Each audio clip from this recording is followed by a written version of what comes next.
സ്നേഹമുള്ളവരെ, ഞാൻ ടിനി. നിങ്ങൾക്കെല്ലാവർക്കും സുഖല്ലേ? നിങ്ങളെല്ലാവരും തൊട്ടാവാടിച്ചെടീനെ കണ്ടിട്ടില്ലേ? നമ്മൾ ആര് പോയി തൊട്ടാവാടിച്ചെടി എന്ന് പറഞ്ഞാലും അത് മടങ്ങും.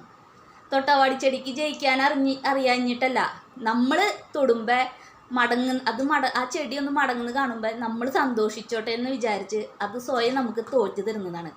ഇന്നുള്ള കാലഘട്ടത്തിൽ മറ്റുള്ളവരുടെ മുമ്പിൽ ഒന്ന് തോറ്റു കൊടുക്കാൻ ഇഷ്ടമില്ലാത്തവരാണ് പലവരും. നമ്മുടെ അടുത്ത് മറ്റുള്ളവർ എങ്ങനെ പെരുമാറുന്നേ അതുപോലെ തന്നെ അവരോടും പെരുമാറണം എന്നാണ് നമ്മളെല്ലാവരും ചിന്തിക്കുന്നത്. അങ്ങനെ ചിന്തിക്കുന്ന നിങ്ങളുടെ അടുത്ത് ഞാനൊരു കാര്യം പറയട്ടെ, നമ്മളും അവരും തമ്മിൽ എന്താ വ്യത്യാസം? ഒരു വ്യത്യാസമില്ല. നിങ്ങളെല്ലാവരും തേൻ കഴിച്ചിട്ടില്ലേ? ഇതുപോലെ ഇത്ര പേരത്ത് തേനീച്ച കൂട്ടിയിൽ എങ്ങനെ ഉണ്ടാവണേ?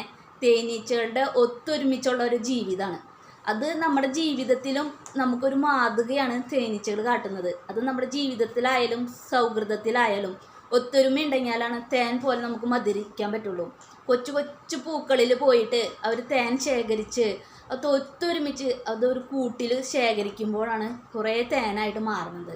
അതുപോലെ നമ്മുടെ ജീവിതത്തിൽ നമ്മൾ ഒത്തൊരുമിച്ച് ജീവിച്ചാലാണ് നമ്മുടെ സൗഹൃദത്തിലായാലും ജീവിതത്തിലായാലും തേൻ പോലെ മധുരമായി ജീവിക്കാൻ പറ്റുള്ളൂ. എൻ്റെ ഈ കൊച്ചു വീഡിയോ ഇഷ്ടപ്പെട്ടെങ്കിൽ ലൈക്ക് ചെയ്യാനും സപ്പോർട്ട് ചെയ്യാനും മറക്കരുത്. അപ്പോൾ അടുത്ത വീഡിയോ വീണ്ടും കാണാം. അതുവരെ ബായ്.